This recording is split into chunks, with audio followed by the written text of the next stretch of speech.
dig a little bit deeper into some of the systems that define what goes into World of Warcraft Shadowlands. Quick outline of what we're going to talk about. First, I'm going to talk about covenants, what they are, what they do.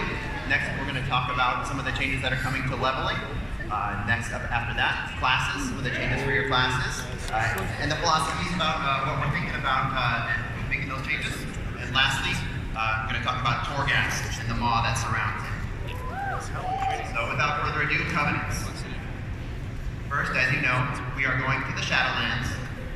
When you get there, you're going to quest through 4 different zones. In the context of those zones, you're going to learn about the 4 different covenants that rule over them. And then when you get to max level, level 60, you're going to get the opportunity to make a choice of one and only one of these covenants. Which one do you want to join? Let's review what these covenants are and what they're all about. First up is the Kyrians. They're the denizens of Bastion.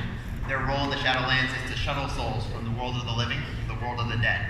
They're all about purity and humility and righteousness, good stuff like that.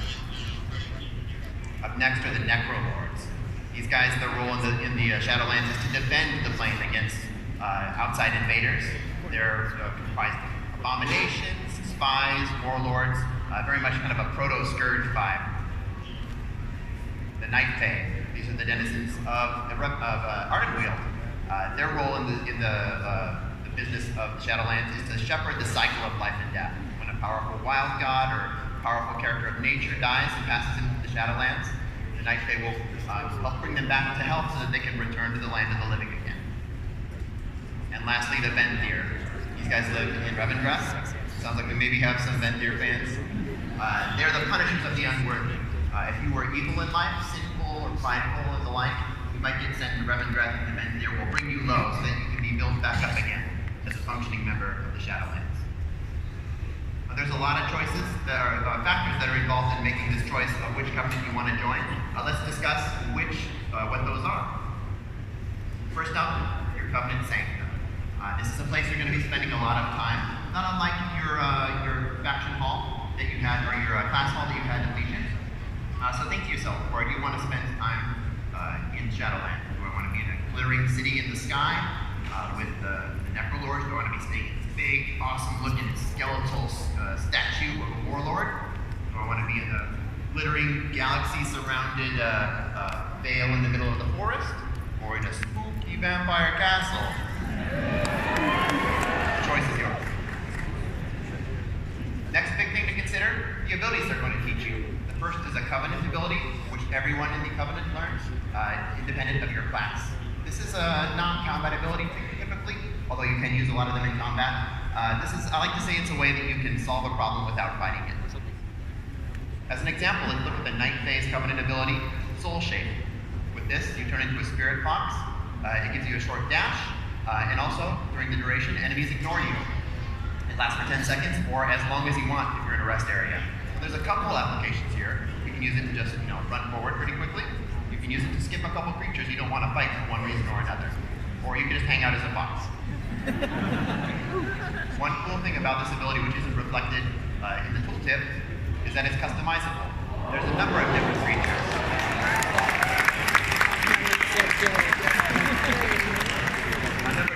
In Ardenweald that you can choose to be. So maybe you're more of a Glimmerfly, more of a Runestag. There may even be some rare prestige appearances that you can unlock as part of your covenant campaign. That is the Night Fae ability.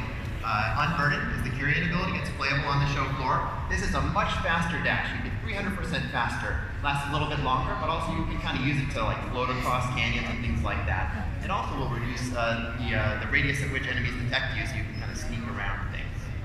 The Necrolords get Transcend the Flesh. This is one of my favorite new abilities, where you pull your soul out from your body, leaving your body behind, and you can kind of walk around in the spirit world.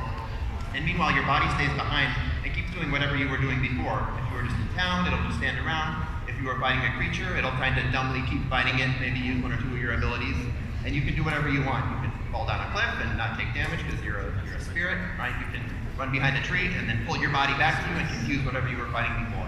Lots of creative applications.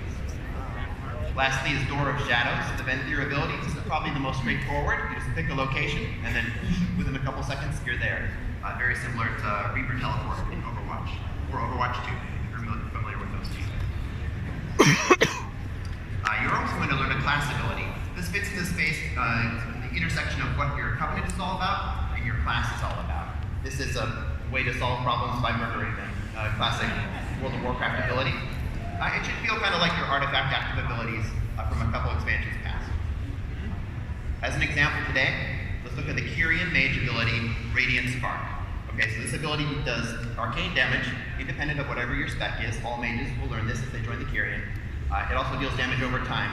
And during that window of 8 seconds, your next 4 attacks will deal, the first one does 25% additional damage, and then 50%, and then 75%, and finally 100% additional damage. Let you pull off some really cool combos if you can manage to fit those abilities in time.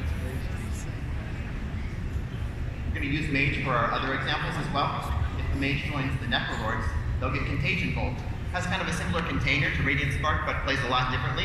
It deals shadow damage, which is correct for a Mage. In this case, and in this case, your next damaging attack will splash plague damage to nearby enemies. So if you want to have another AoE button in your rotation, you might consider joining the Necrolords with your Mage. The Knights may have a completely different one. This is Shifting Power, where they're all about kind of balancing energies within the forest.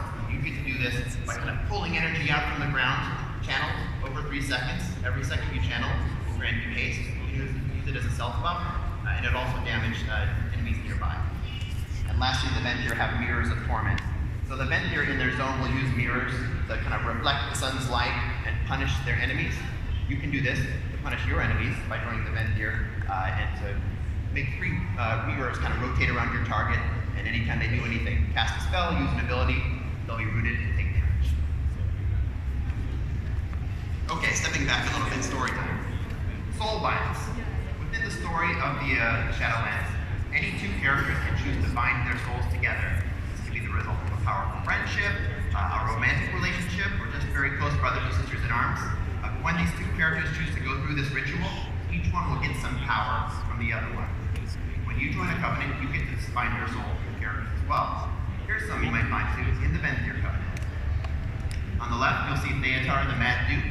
If I bind my soul to him, a passive ability I might learn is Arrogance. Basically, I deal more crit to creatures who have a lower health percentage than me, because haha, I'm better than you. Nadja, she's more of a fencer, very good with the sword, and so she'll increase your parry rating if you bind with her. If you don't know how to parry, she'll teach you how to parry. And the point here is that this is a way to unlock new power over time. After you get to maximum level, you'll continue to increase your character's power by increasing your relationship with these characters. You can also customize the relationships and the power that they give you with a new item type called Conduits. Here's an early look at what the UI might look like in game. This is Theatar's ability. You can see up at the top there, that's Arrogance. That's where I did that ability. I have a choice for another ability if I don't like this one. Here in the middle, this is a Conduit where I've chosen to put in a survivability ability, which will give me DR damage reduction at low health. Alternately, I could put in this ability, which improves my healing.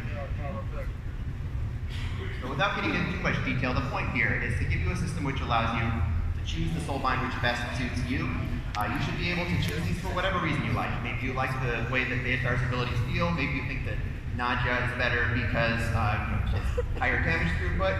Maybe you just like the way that Theatar looks. You like that Ribbon 8-pack that he's representing. Those are all valid reasons to be able to choose, and you should be able to do so.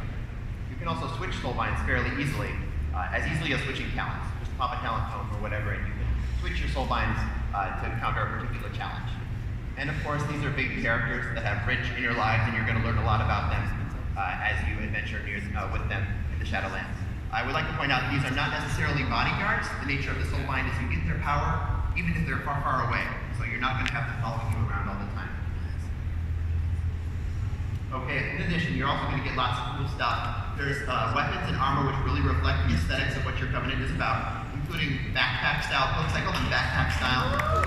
But really it's like cloaks that aren't just going to be so helpful, right? And I'll show you some examples in a moment. There's a mount, which is upgradable. So this is one of the prime ways that you can show how far you've really pressed the relationship with your covenant. There's world benefits. In the case of Maldraxxus with the Necrolords, you can build your own abomination. We call it Build a Bomb internally, where you kind of put together a head, arms, weapons, and he will follow you around as a bodyguard in that zone as a perk of being a Necrolord. Other covenants will get different perks. And I'd be remiss if I didn't mention that there's a full Covenant campaign, which kind of defines your end game story, depending on which Covenant you join. Take a look at some of those armor sets. These are the 4 plate sets. Kyrians, Necrolords, Night Fae, and Revenant. Back attachments, there's a wing look for the Kyrians. This is one of the sigils of one of their temples. And lastly, kind of a halo-y shield look. So, okay, there's a lot of factors that go into making this choice, and it's the one that you should consider all these factors before you make it. I do want to point out that it is possible to change your covenant if you feel like you've made a mistake or you want to meet someone new, but it will take some time to build up your relationship with your new allies. Before I leave, I want to try something out. I know you have limited information, but I'm going to kind of call out the names of each of the 4 covenants and want to get some data as to like what you guys are vibing on. But first I'm going to go with Kyrians. Kyrians, where are you at? Necrolords, let me hear you. Night Fae, where are you at? And lastly, if you're a vendor, say blah! Alright, up next is my close friend and colleague Kevin Martin, who's going to talk about the changes to leveling in the future of World of Warcraft.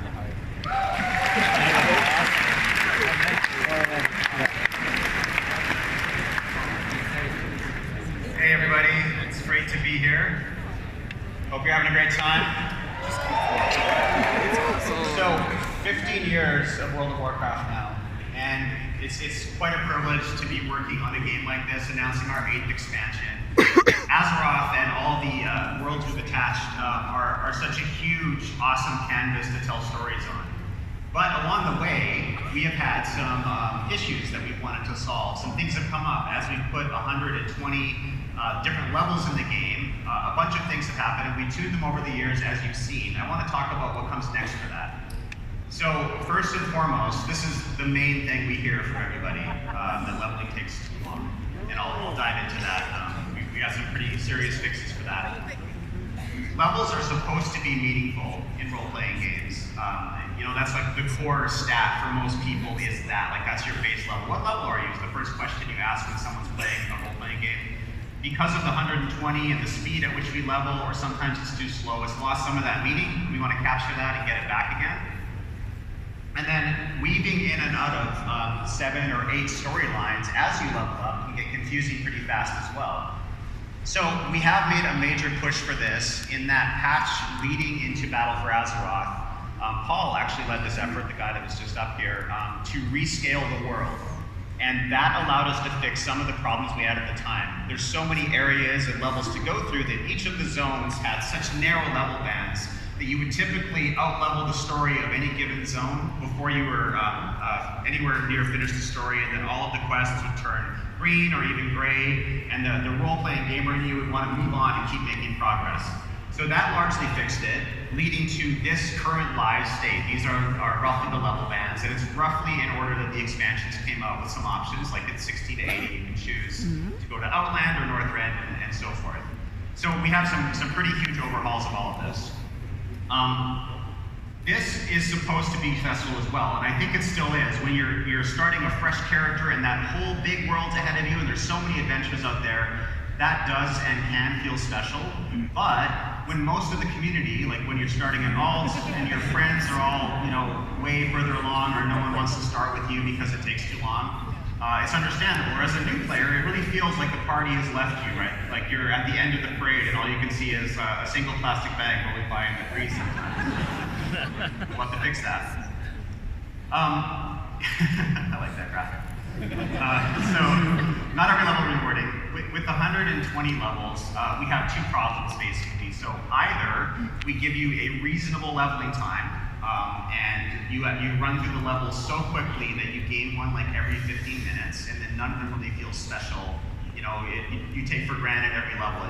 It doesn't feel much like an RPG at that point. Or we try to do like a reasonable amount of time for each level so that each level has time to breathe, and if you've got a power, you have some time to use it before you get another one. In either case, that is not quite the compelling balance we're looking for.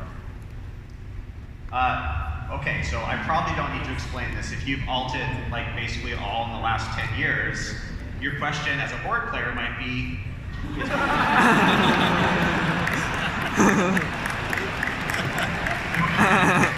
Estuvo buena. we refer to this as the War Chief Shuffle. Again, this is part of that privilege to be able to have characters that can live lives out for decades, like 25 years of the Warcraft IP, to bring them back in and out and have their lives have real meaning. Most games, most properties don't have a chance to do that, so that's a real privilege, but we think we can do better at this part as well.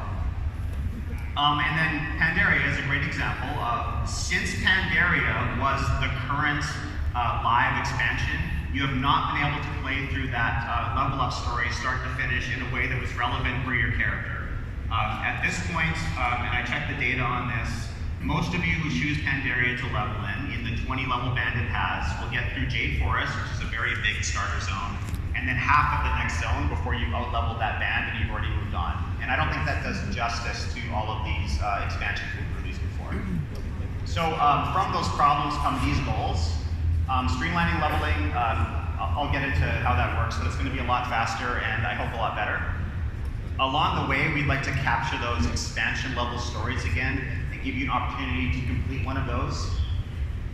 And we want every level to feel special again. And Ryan's also going to touch on this in his class section about some of the ways we'll specifically do that. While we were doing this exercise, it also occurred to us that this would be a great time for us to modernize the introduction to World of Warcraft. And we didn't want to lose any of the existing stories we have, so we are adding a brand new starter zone, which I will run through for you as well. But we're keeping all the existing ones, so you get to choose which ones you prefer to do. All right, so what's new? The new level range is 1 through 16.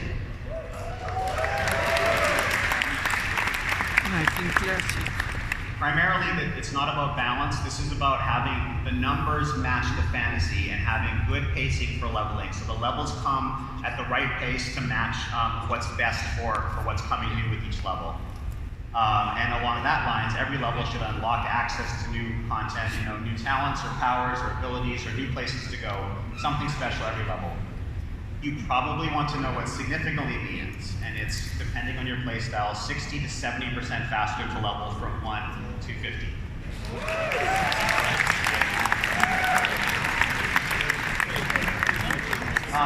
I'll show you a graphic on how this works exactly and explain the function, but essentially you can take any of the previous expansions, including Battle for Azeroth, and you can set your story to that state, and you can level from 10 to 50 through an entire expansion story, as opposed to weaving in and out.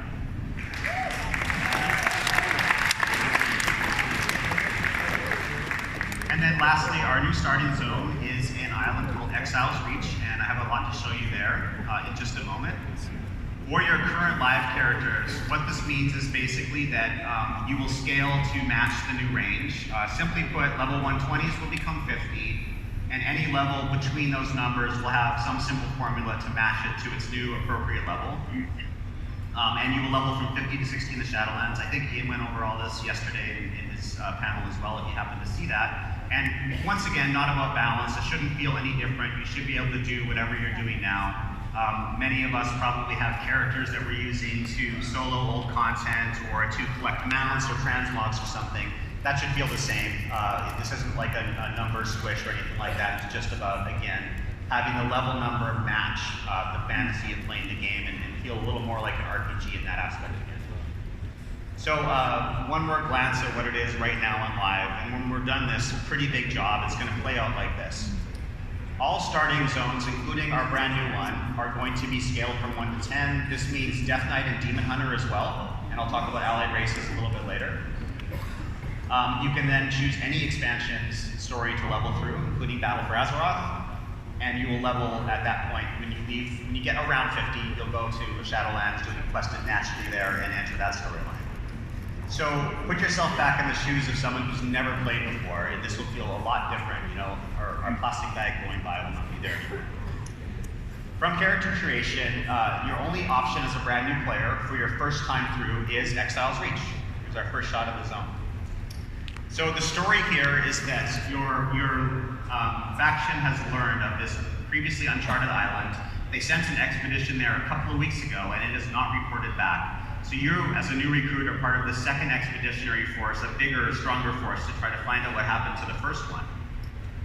This zone has a lot of our favorite things about World of Warcraft, like the level designers and the artists did a really good job. It's got the big mountains with the waterfalls, it's got the deep, dark forests, vistas. A lot of our favorite monsters are in here. We've got murlocs, we've got harpies, we've got quillbore, we've got ogres.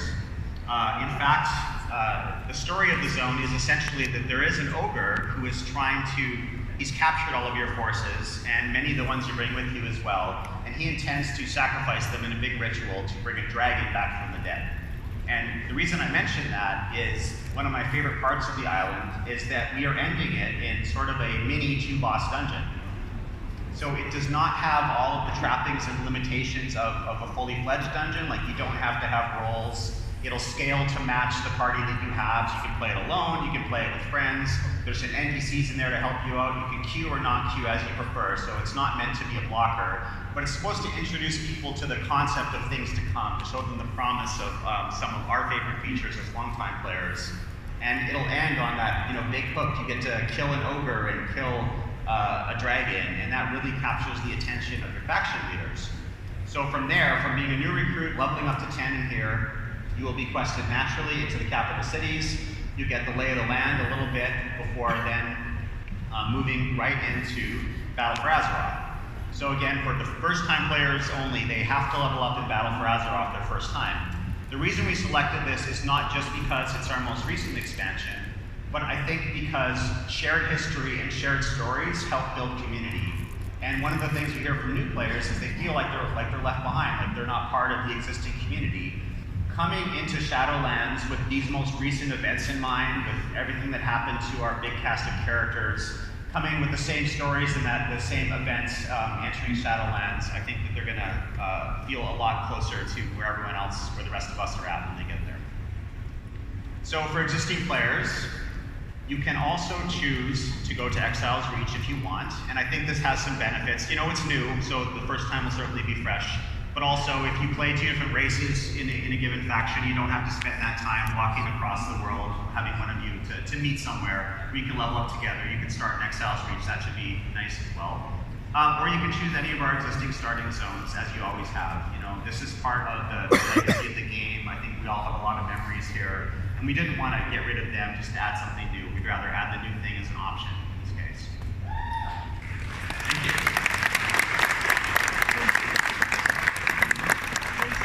You also go to the capital cities, but this is where things get a little more different. Promi reaches a bit. So she can see you've done this before, and she is going to help you choose one of these expansions.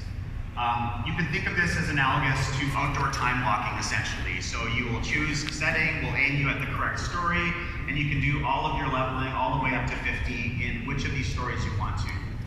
Those of you who still want to play War Chief Shuffle can go ahead and just wander around the world, right? You're not forced to do this, but we think that this is going to be a much better experience and give justice to these stories that have been lost in the terms of relevance over the years. At or around level 50, you'll leave Chromie time, that outdoor time walking mode, and you will enter Shadowlands with everyone else. So a little graphical summary of all of this before I pass it on to Brian. New players will start at Exile's Reach. They will level their first character through Battle for Azeroth, and then 50 to 16 Shadowlands. Existing players, similar flow, including Death Knight and Demon Hunter, can choose any of the existing starting zones they want. They will then choose which expansion they would like to level in from there, and Chromie will help you with that, and then you also enter into Shadowlands. And then for allied races, simply put, they start at level 10, and they can pretty much go directly to the Chromie choice, and then, again, 50 to 60 Shadowlands.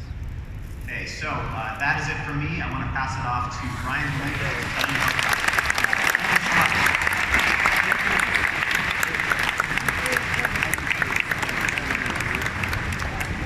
All right, hello, Blizzcon, how are you? I gotta tell you, I really miss this. For those of you who don't know, I actually spent a little bit of time away from World of Warcraft working on another project that it kind of made me sad. I missed you all. I missed everyone on World of Warcraft, and I felt like I had lost something. Ever feel like you lost something? You know? I mean, a lot of you look like you lost weight. You look good, I gotta tell you. But I mean, like, something y'all had, something that really was core to your being, and it was taken away, and you didn't know why, and you felt bad about it. Well, those stories, they always have a happy end, and we'll get to that. But I want to talk a little bit about the beginning of that story. Has anyone here played World of Warcraft Classic? Let me tell your friends about it. World of Warcraft Classic, it's a great leveling experience, right? You start off clean slate at level 1. Every level you earn, you're a little bit stronger. You start earning abilities and different spell ranks every other level. You get talent points past 10, you build out this tree. It's a great experience, your character gets more powerful, we love it. And that worked out really well to expand on that system. Burning Crusade, Wrath of the Lich King, Cataclysm, and then Mist of Pandaria, we were starting to see some issues. You know, we were getting feedback that my action bars are full, please. Spellbooks were confusing, and also we were power creeping a lot of gameplay to dangerous places. So we did our best to change that. We took a look at the talent systems, and we said, hey, this is something, we want every choice to be interesting and compelling. And then in Warlords, with, I swear to you, the very best of intentions, we started to surgically remove some abilities that we thought would not be too problematic. And then came Legion and the artifact system. Anybody like the artifact system?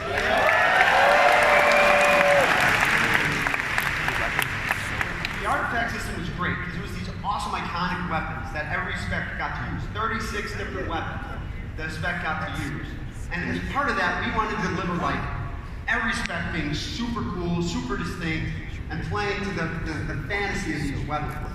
So we started doing some things. We said, okay, this spec is going to be about poisons, this spec is going to be about pirates, and this spec is going to be about the shadows and the stealth. And, you know, to some degree, we kind of got lost a little bit on what being a class meant and what being a spec meant. We really pushed things away. We actually pushed a lot of the specs further away from being a member of their class than we ever had before. So moving forward, in Shadowlands, we have these covenants. And the covenants, they're about being a part of these, you know, these 4 groups that are fighting in this plane of death in the Shadowlands. And we want to give you cool class abilities. We want to give you those racials. And the soulbind system that Paul talked about is going to tap into things. But through the artifact system and Azurite traits, we learned we just don't have enough hooks. Like, we want to give you cool, compelling rewards for our progression system, but like, we're putting heal on blank and stuff like that. So we're in a dangerous spot. So what we want to do is kind of recalibrate everything with this opportunity we're doing to improve the leveling experience. We have an opportunity to really listen to everything you've been saying through Legion, through Battle of Azeroth, and take action on a lot of your feedback. And always, the most common piece of feedback is, hey, just fix it, right? Fix the problems. Which, I'll be honest, fix it is a great piece of feedback, because you're just saying, I'm not happy. You know, I want something better. Or, you know, not everyone can really say what exactly it is that's bothering them, but, you know, there's just that idea, I want something fixed.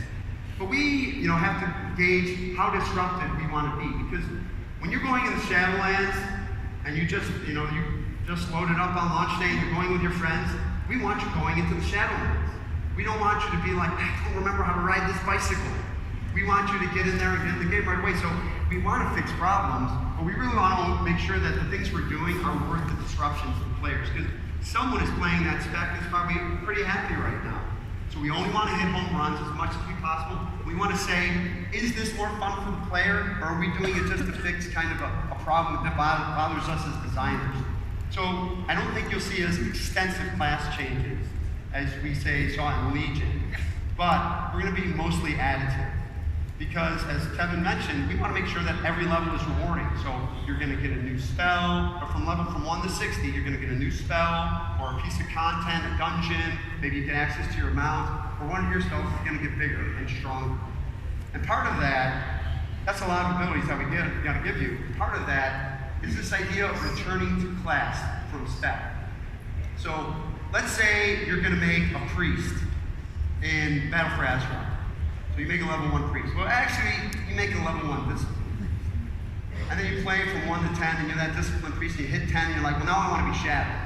So you select Shadow, and like, half your buttons fly away, all these new buttons appear, a lot of things change, and it's not even like you change specs, and you got additional things. It's actually like, you just change classes completely. So in Shadowlands, when you start at level 1, you're going to be an unspec'd priest, you're going to learn all these different abilities about all your different specs, and then when you take a spec at 10, new things are going to come to you, and you're going to become a Shadow priest or a discipline priest or whatnot. And a part of that is because, you know, I think what's pretty foundational is that classes are made up of elements of each and different spec, and then a spec doubles down on it. You know, all paladins can embrace the light to help their friends. All paladins protect their allies, and all paladins execute their enemies with divine judgment. But when you pick spec, you really do that in a particular way. So one of the things we want to do is make sure we can do this and give you a lot of abilities. And so this is where the story of loss turns to the tide. Let's talk about some of the abilities that are coming back and why. So the first category of them are class-defining mechanics. These are spells that have a kind of unique hook. They kind of share a unique hook. And they help deliver class fantasy in a particular way. Like, does anybody know Paladin here? Right? Paladins, they got a certain air about them, right? I'm not, you know. And the way that was kind of expressed through the game was through auras. Whenever you looked at your tooltip,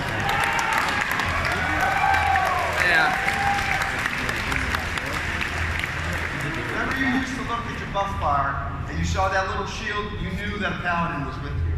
And that was important. That's the thing that they, you know, when you're just in an RPG and you're playing with a paladin, he's always telling you how great the light is and stuff. That's just kind of the way it's another idea is the idea of totems.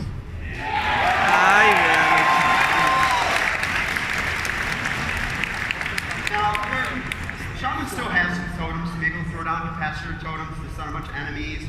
Maybe they'll throw a tremor totem. It's nice that we have these kind of occasional totems going down, but it's kind of always been a fact that totems were there all the time.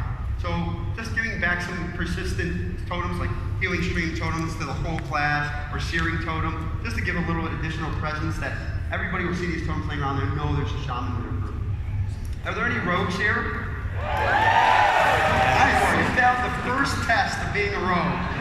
Just shouting out, I'm here, you know.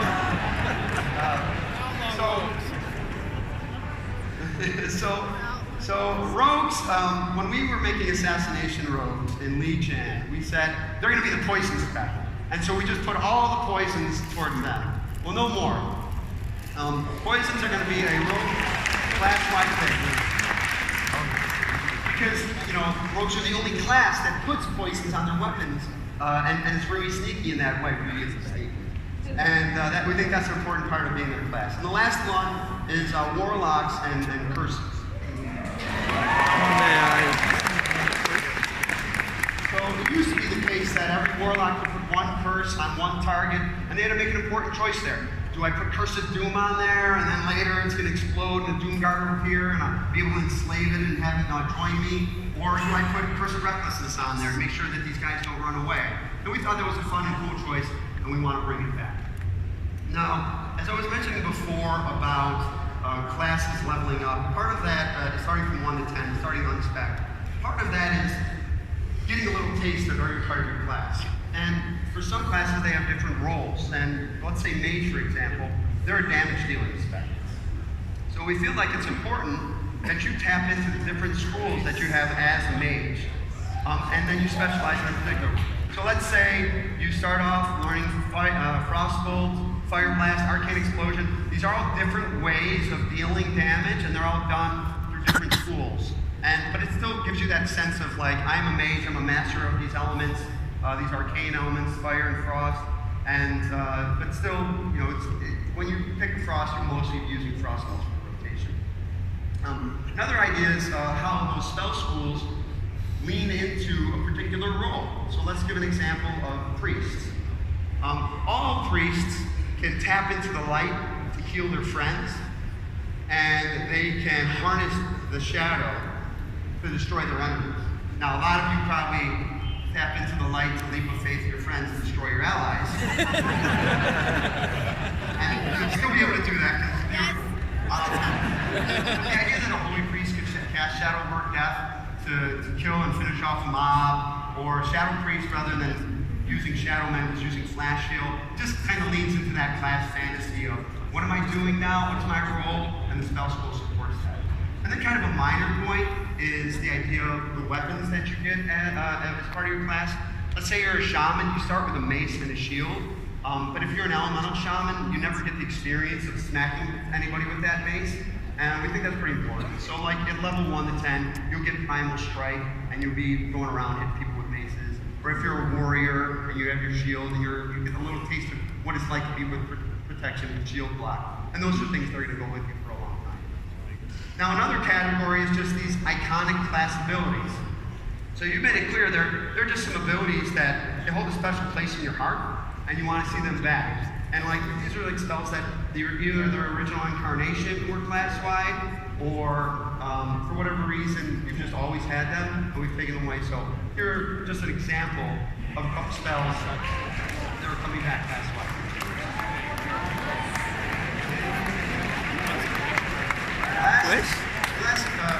The second last. Another category of spells is a lot of abilities that went and became talents or honor talents. You know, we have this really cool system with talents, but it really relies on having compelling choices to make. And so for us, we thought, well, we're trying to clean up action bars. We want talents about interesting choices. Let's take some of these core abilities and we'll put them in the talent tree, and then it'll be great. And it was great, right? All right, so it wasn't so great. So it wasn't so great, and for a lot of the feedback was that, hey, this doesn't even feel like a choice in this row. This is something that is so core and iconic to me. I want it all the time. So please give, so these are some more examples of things that were talents.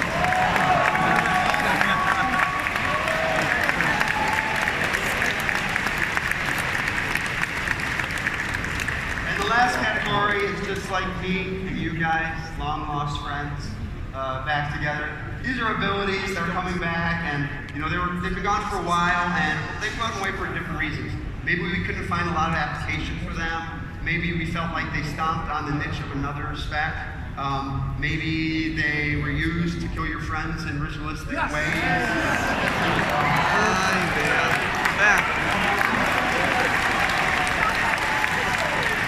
Maybe we just appreciate how much you love mind controlling your collect. So this is just a taste of things that are coming back. I'm sure we'll hear from you, and we'd love to hear from you on the forums, on Twitter, in person, here at Blizzcon about anything I didn't list here. And all of these spells, the best part about World of Warcraft is taking these tools and using them in combat. In classes, we like to say that we bring the hammer and nails. In content, they bring the problems. So up next, we'll talk about the newest kind of problem you're going to deal with, new content for Shadowlands. Paul coming back on the stage. So thanks, everybody.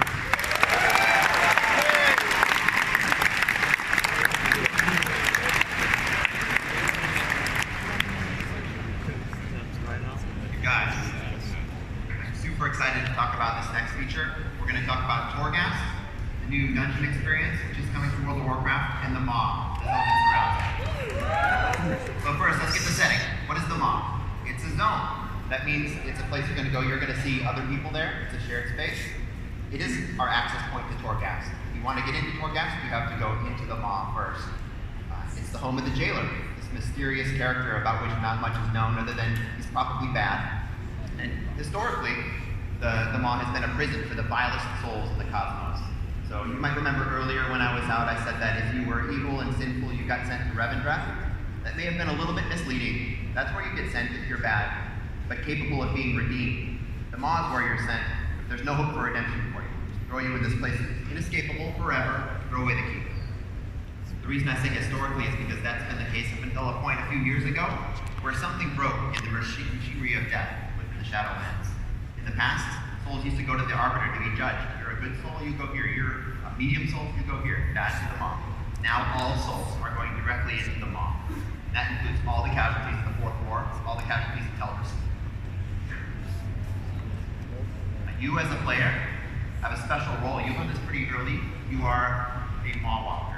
This means you have the ability to transcend the grip of death. You can enter and leave the maw at will, which is something that nobody has ever been able to do before.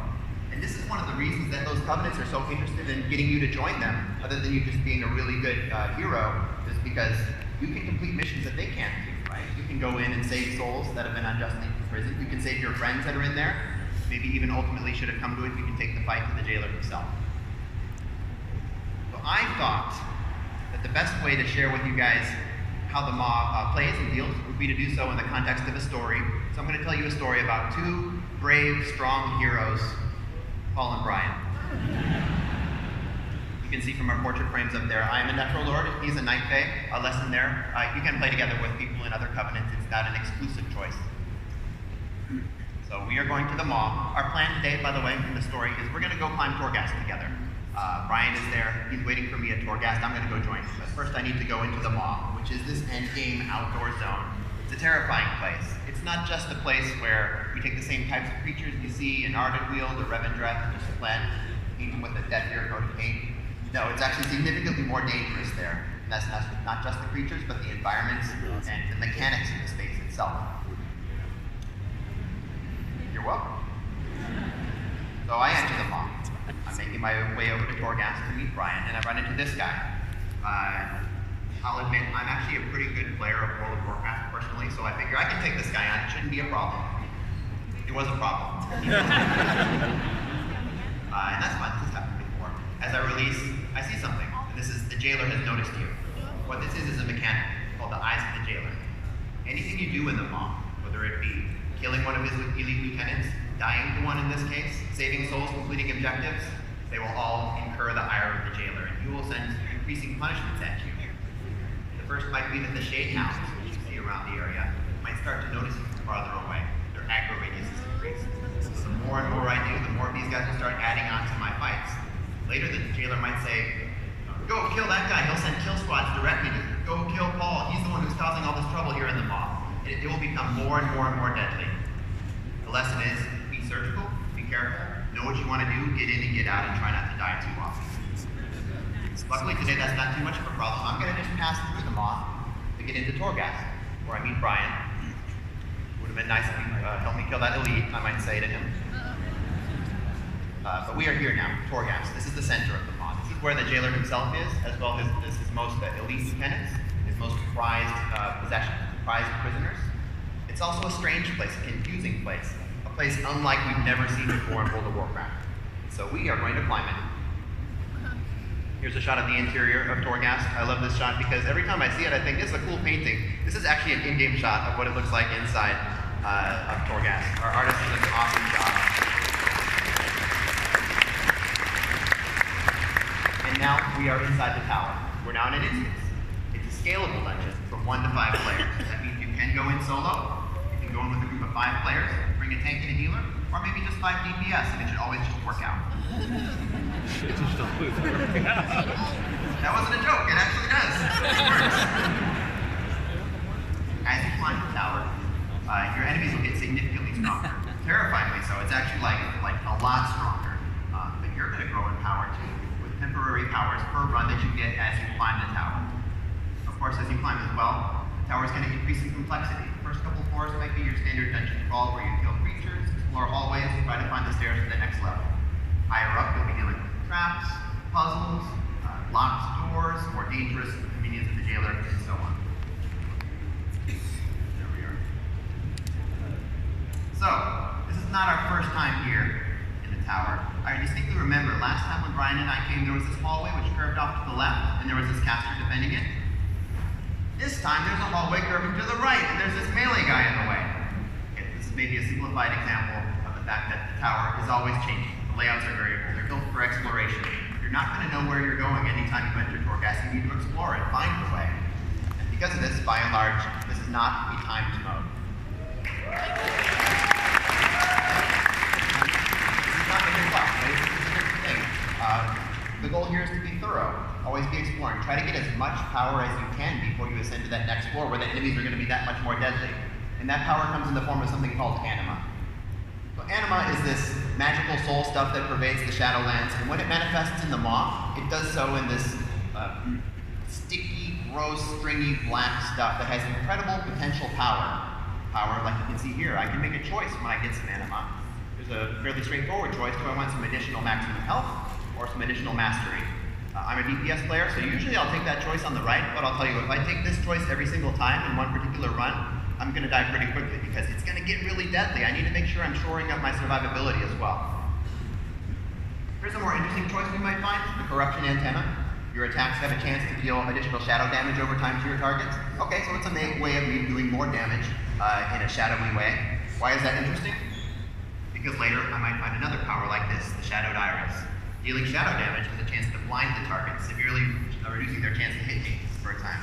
Okay, so now I'm beginning to build a build here, right? I'm not someone who normally does shadow damage. My attacks might trigger shadow damage, which then triggers the Shadowed Iris, and the whole is greater than the sum of its parts.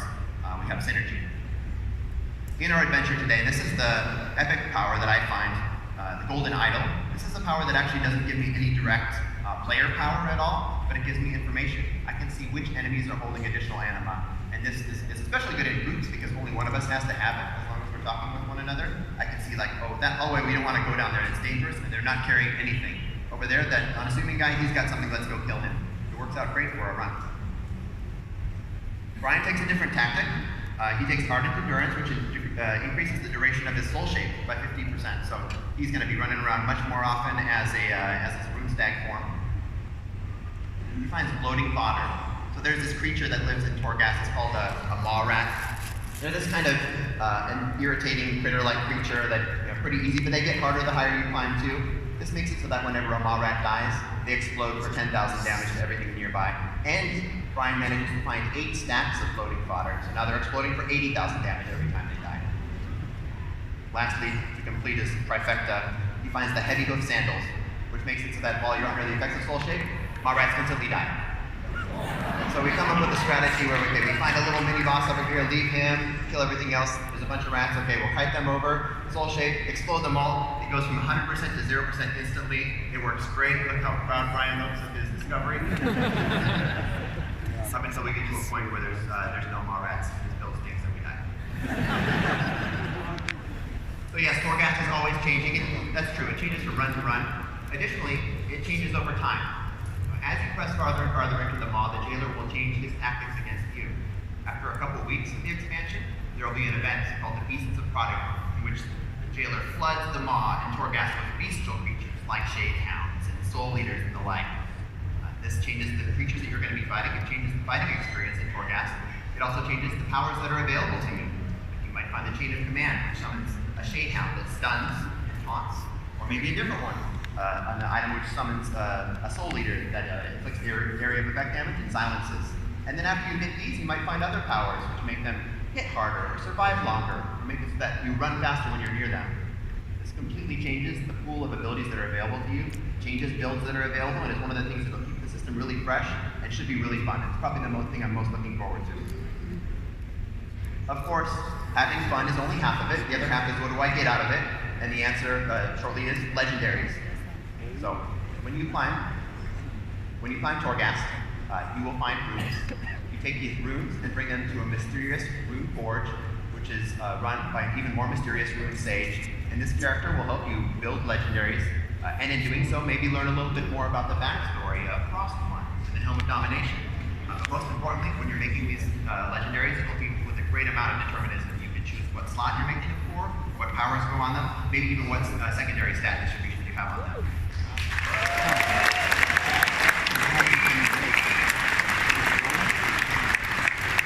should be a really fun system to engage with, and of course, once you have that legendary, your next run into Torghast, you'll probably make it even farther.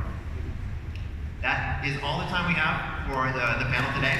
So on behalf of the WoW team, thank you.